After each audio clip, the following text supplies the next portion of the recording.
Oh, another fascinating weekend. The usual panel are alongside me, as you can see, to look forward to a brilliant day's of racing. 6 races covered on ITV. Jason, Group 1s, big field handicaps, everybody catered for. It's what we love. It is, and I think as well, when you talk about the pecking order, look, everybody likes to have sort of the young superstar trainer coming through, and obviously when George Bowie burst onto the scene, we thought, right, this is the next big thing. Whether he was, I don't know, a loader or an Acida or one of those before him, how big was the operation going to be? So they shipped across town. They've got this brand new setup. They now have their big horse running, and Bo Echo, can he step forward as a real 2000 Guineas performer? Aidan O'Brien sends a few over, though. It's not going to be easy. It is fascinating. And Frankie, we've just about dried out from Chester last week. It's going to be decent ground, I think, at Newmarket this weekend, and you're going there via a trip to Listowel. Yes, Matt, it was wet, wasn't it, at Chester, to say the least. When you saw me, I had been drier, but it was a good end to the season at Chester. It was good fun, a good card there, and yes, I've been over for the Kerry National, my first trip to Listowel. I know I do say it a lot, but that is another one to put on your calendar. It was great fun. They have flat racing and jump racing. They have a good mixed card throughout the week. It's a 7-day festival. The town's just down the road. You can't go too far without getting a good pint of Guinness. And of course, the Kerry National got us excited for jumps racing. It was And of course, strange. don't forget, Frankie's always getting his clothes off when he goes to Ireland. So the women, they've imported a swimming pool now to all the tracks in Ireland. So he can just have a little dip before racing in the paddock, maybe in the pre-parade ring. That's what I thought, Jace. Yeah, just in the pre-parade ring at Listowel, you'll find me there. Doing my hair, taking. No, it's good fun. And this is mad, but I don't know whether this is a good or a bad thing. I was talking to Willie Mullins about the Supreme because Davy Crockett was running. Have we gone mad? Cheltenham in March? Don't mention the C word. Don't mention the C word. We're 6 months. Cambridgeshire. That's all that matters. Yeah. Exactly, yeah. Hey, tell you what, Road to Cheltenham will be up there soon, Frankie. Looking forward to Well, it. You're right, Davy Crockett was impressive. Got the pedigree, got everything. Hey, let's put the jumps to one side. Look, please like, subscribe this channel. We've got so much great racing. You get to hear loads more stories about Frankie and his budgie smugglers on his trips as well. But of course, we've got so much great racing coming up still to come. We've got Art Weekend. We've got Champions Day as well. So like, subscribe. I will try and bring you a few winners. You'll get to know when we air the Punters Guide. Right, let's crack on then. 6 races. I say brilliant variety of group races and big field handicaps. We're going to start though, Jason, with the Royal Lodge. Hope for the Dead 8 go to post here, and well, somebody trying to put their names up in lights, maybe for a Betfred Derby favourite next year here. Yeah, and when you look at them, Bo Echo, they paid, what was it, 10,000 to supplement him. He worked on the course the other day, so all systems go with him. I thought he was a bit lucky to win at Haydock. I thought Publish was given an awful lot to do from the back of the pack, made up a lot of ground, got in front of him, and all right, he went again, but he had track position, I think, on Publish. I've watched action back 4 times on his debut. I think he should have won. I think he was given the nice sort of gently introduction.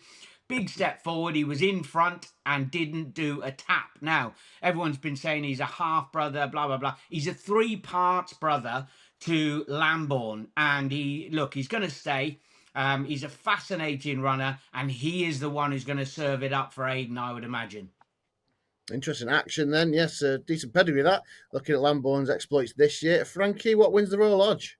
yeah, look, I think this race is all about, as you mentioned, Matt, the dreams for next year, isn't it? And I'm going to try and keep the dream alive with Bo Echo. He really, really impressed me on debut. And to be honest, Chase, I do agree with you. I think Publish was perhaps unlucky, which does render Bo Echo slightly lucky to win last time out. But I'd have Publish up there as a really smart horse as well. So I wouldn't say that that's necessarily bad form. Well, I mean, it's good form. He won the race, but I wouldn't say it's too much of a negative. And he's only had the 2 starts. I think he'll come on for that as well. So I'm hoping that, and George Bowe will be hoping as well. He really is the sort of smart, exciting horse that we saw on debut, and then he will kick on from what he did last time against Publish. I kind of like the fact that he got knocked a touch because it'll just hopefully grow him up a little bit. He had to get into a little bit of a battle to go out and win the race. So hopefully he's tougher than that. And yeah, the dreams are alive for next year. I'm hoping he's a really, really smart one, and I'm glad that Aidan sent a couple of over because that's going to make the field a little bit tougher to test him. So I'm sticking with the jolly Bo Echo for the Bowie. That's another side of the fence. I mean, I was impressed with him because I thought he was behind and thought Publisher come to win the race, and then he went again.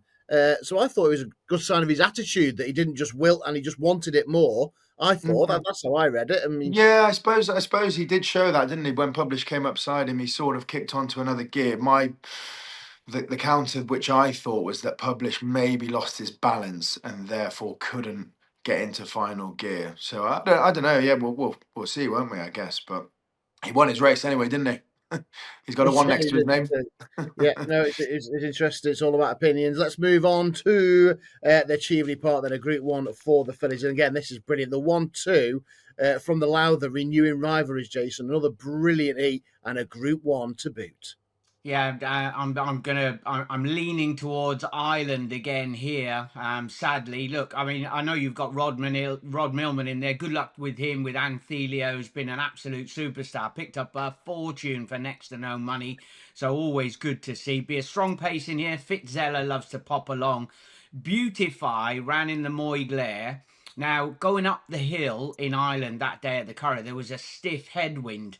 Eased out from four from home, was making ground into a real stiff headwind, got to the front, looked like being the winner, and then just got overtaken by one who drafted in perfectly in the end. She comes back down to 6 furlongs. Every reason to think that she can take a big step forward. All the hype over here, you're right. It's that Lowther form, isn't it? You know, Royal Fixation, American Queen. And I know that Hughesy's pretty warm on his, but I just think Aiden holds the trumps again. Yeah, Aidan, and then for the first two for Jason, what wins the Cheveley Park, Frankie? Oh, Fitzella's teasing me in because of her price. I think she's too big because she is tough. She can go along in front. I wouldn't really see her out the top three, and you know, I don't want to say that she can't win because she probably does take my money at double figure price, but there is likely to be one in here too good. True Love, I think you have to sort of still be positive about. She was so impressive at the Royal Meeting, and then Ryan Moore dropping his range. You wouldn't get that very often, would you? Last time out, so there's a small bit of excuses there. I think she'll run a big race, but it's Fitzella's price, Matt. I think she's far too big. She's hardy, she's tough. She will be in the shake-up, and in a race where they're only youngsters, they're all still learning, and she's got a fair bit of experience. She might actually be able to hold some of these off. So, yeah, she's an each way play for me, Fitzella.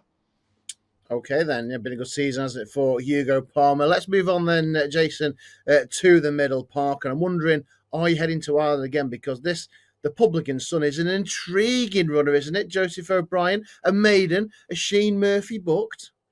He had a listed winner at Leopardstown on its racecourse debut just at the start of the week. So the team are not adverse to throwing him in the deep end, if you like. And that was what happened with him. But again, was he favoured by the way the race was run? He sat last and then he absolutely flew home, didn't he, down the outside? The winner came over. He got beat at Doncaster. I'm just a little bit sceptical about it. This is a favourites race, isn't it? Rated 114. Wise approach. He started in April. He's gone April, May, June, July, August. He now goes September.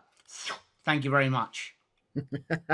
Dart thrower. Okay, one for the boys in blue. Then Aidan, Kilmore and Godolphin dominating the card, according to Jason. Frankie, the second Group 1, what wins it?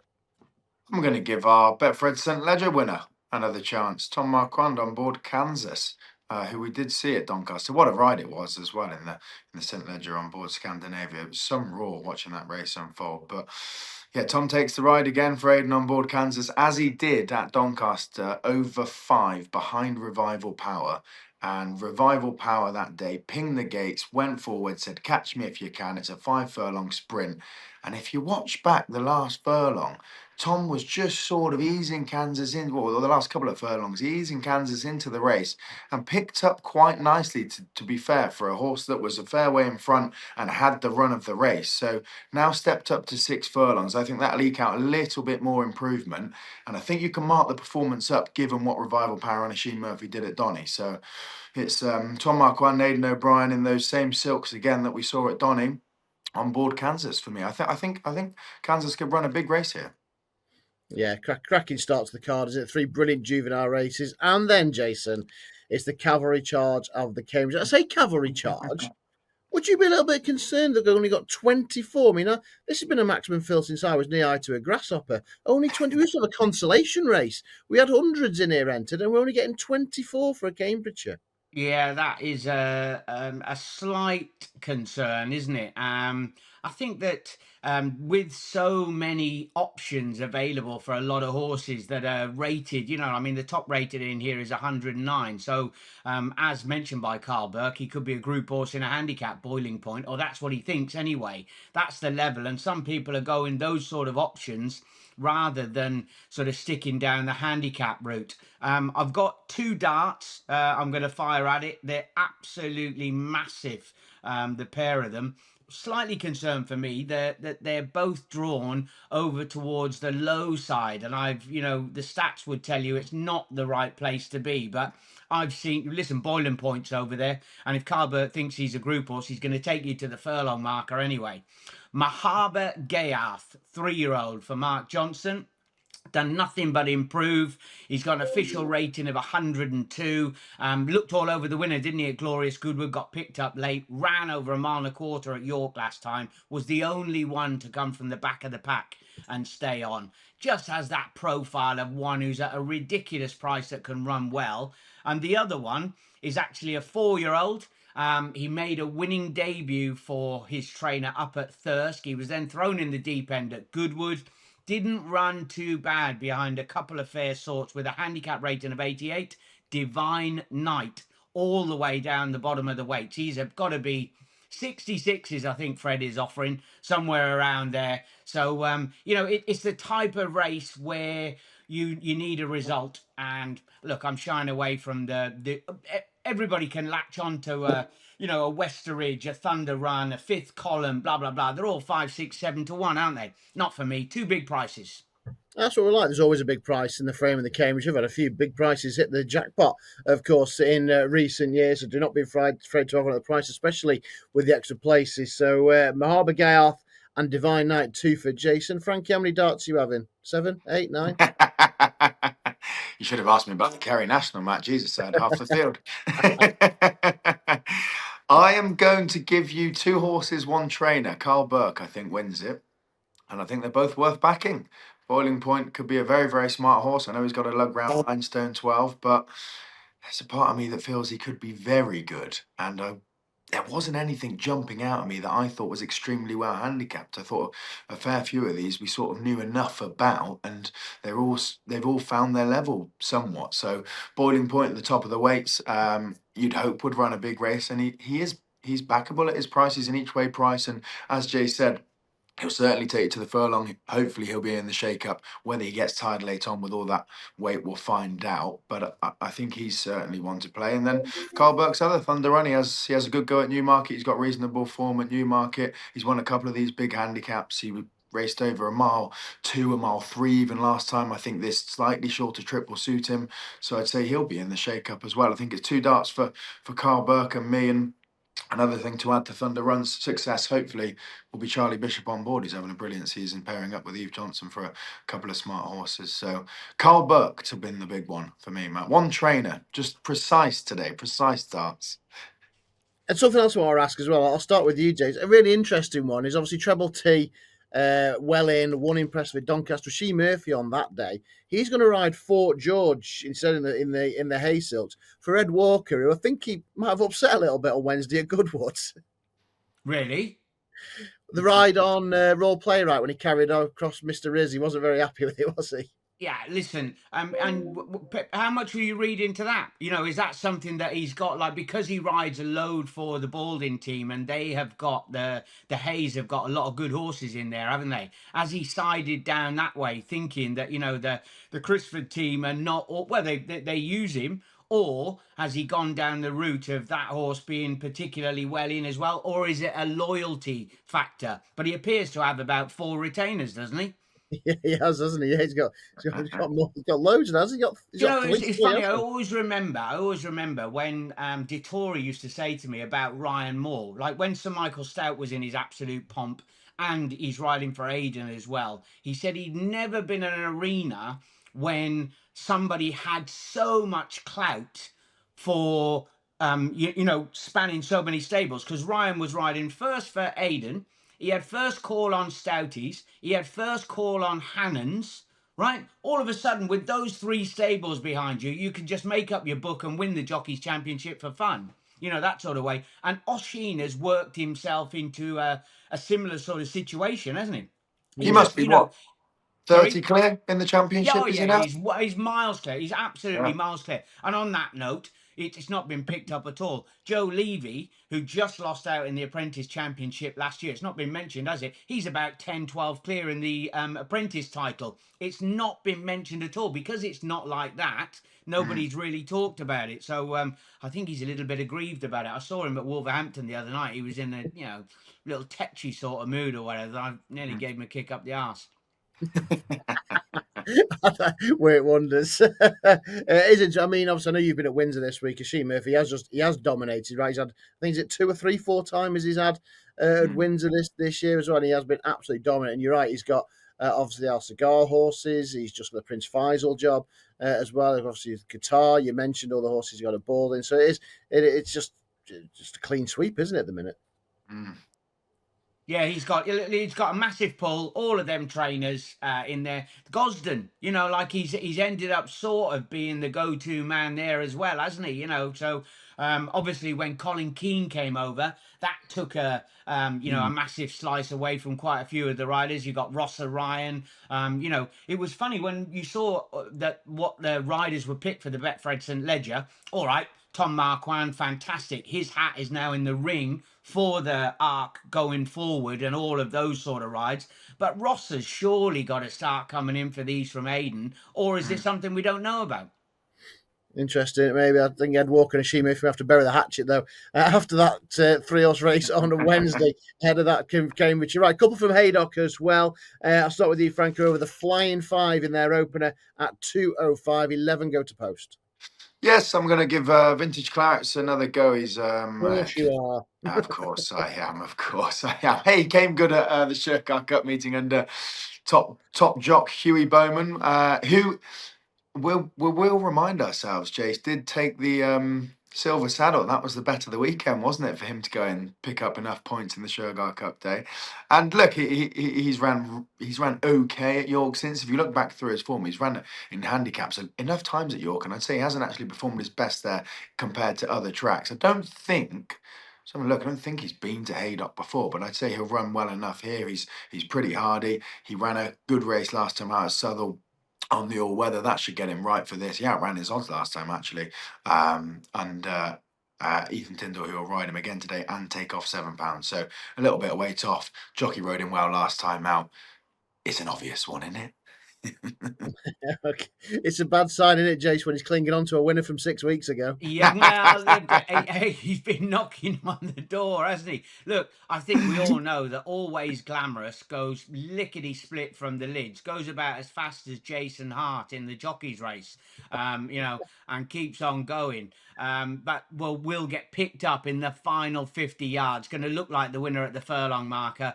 Woolhampton, massive weekend for Rod Millman, isn't it? We've got to go back to the Sergeant Cecil days, haven't we, when he was out there dominating all those big races and the Cadran and all of those, along with those big handicaps. So good luck to that team with Anthelia. I think they will have a winner. Woolhampton picks up the pieces late in the day. Yeah, I was intrigued by that. He should have been in Tokyo, shouldn't he, Jason, at the Athletics? Hey, mate, wasn't he an He was absolute flying, machine? wasn't he? So he's from Hawick, in Scotland, and supposedly, what's the other jockey? Wilson Rennick, who started riding a push bike, didn't he? A penny farthing, and all of a sudden went right through the grades so they've got some brilliant air up there or something, clean lungs. You can interview Jason Hart after a 2-miler when he's been shoving it for a mile and a half, and he's brand new. Absolutely brand new. You speak to the multiple champion jockey, Oisin Murphy, after he's ridden in a 5 furlong race, he can't get his words out. You can see Jason Hart's an athlete, can't you? He's a strong lad, isn't he? I always say I love to have him on board a sprinter. He's 3'6", so and he did about 90 mile an hour up the straight there. He was a machine, wasn't he? It was only a third all, but they were strung out like a 3-mile chase at Foss last, weren't they, them jockeys? Oh, They look, shouldn't. there's a great, if you watch it back, there was Paul Mulrennan and PJ McDonald, and they were both like that at each other. And then there's a couple out the back that I even fancy myself to beat the couple out the back, couple of stragglers. Who was Only just last, Chase? Can you remember who was I slowest? don't know who was last. I don't want to embarrass anybody, but they had a terrible action. Yeah, it would have been walked out of the ring unsold at Tattersalls. To be fair, to be fair, you should have seen Matt in the charity race at Chester, Jace. Yeah, Oh, well, yeah. Look, I was disguised as a polar bear. No one ever knew it was me, Frankie. Let's move on then. The final race we'll look at, Haydock, is this mile handicap. Again, 11 of them go into post. Got the unbeaten First Ambition. Could it be an excellent weekend for Carl Burke, Jace? yeah, could be far too good. You know, been allotted a mark of 92. I like when at a bit of a price in here, way down the bottom, and not very often I like them jumping up 2 grades. But Tilted Kilt carried a big weight when unlucky last time. Arguably should have won. Remains on what I think is a pretty good mark. Andrew Mullen on board because he's got no weight whatsoever. Now he's going up from class 4 to class 2, but hence he's got the featherweight and the track, trip and ground offer no worries. So I think he'll go well at an each way price. Tilted Kilt. And did you mention him earlier? Was it the Silver Bowl earlier in the season you mentioned him? I think Yeah. you put him wasn't he? Yeah, he ran all right, yeah. He's Okay. he's not a bad sort, and I quite like the William Knight angle in. You know, he's incredibly patient. He did go missing mid-season, but that was a much more like it last time. Okay, it's the closest you've got to a William Haggis selection this week than a William Knight one. Yeah. Frankie? I think Fonda Blanco will go well for Roger Vera, and he was second at Southall to Rogue Diplomat. James Owens seems to be finding all sorts of improvement out of horses. And then second last time, Adas got over 7 to Hickory, who looks like he's turning into a bit of an Ascot specialist. He set the track record in the Moet and Chandon at the start of the season and ran well there throughout the year. So I'd say he's been maybe unlucky not to win the last couple of days. What are you laughing at, Matt? Your shameless plug for Moet Champagne. I'll be have a bottle with me next week. Look, he would be my pick, but I kind of have to mention Hawksbill because I have the last couple of times he's ran, and I do feel like he'll come good. He was far too keen last time, and I suppose Hugo was hoping that the gelding up might have sorted that out, whether or not he settles and runs a better race. But I do feel like he's a horse that does have a day in him. Yeah, I've got to mention him, but Fonda Blanco is my selection. He's ran second to 2 nice horses. I think he'll go in well. Fantastic. Right, 6 races done. Brilliant weekend. I cannot wait for it. We're going to have some interesting favourites. Classics, Betfred Classics going into winter quarters after this weekend. Jason, what's the best bet on the cards? Best bet on the card, Action. The 3 parts brother to Lambourne to pop the bubble of George Bowie, sadly, for that combination. We will see, won't we? It's that time. The big guns are going to be out there. Let's see who's the best, and let's see who's a big mover in any of the markets. There certainly will be bubbles burst. There'll be horses put on pedestals as well. Frankie, what's the best bet? You say bubbles burst, but wouldn't be that strange, wouldn't it, if Aidan took the group races? I think Kansas will take the Middle Park, so it'll be an Aidan O'Brien group double on the day at Newmarket. Kansas in the 3 o'clock Middle Park. Brilliant stuff. Thank you, gents. As always, don't forget next weekend it is Arc de Triomphe weekend. Cannot wait to divulge into the big French action. Don't forget, like and subscribe, and you'll be notified when the next episode drops as we try to point you towards a few winners every single weekend. Cheers to the gents. Brilliant weekend ahead. Enjoy the Ryder Cup as well. Let's go Europe. Whatever you're backing, the best of luck.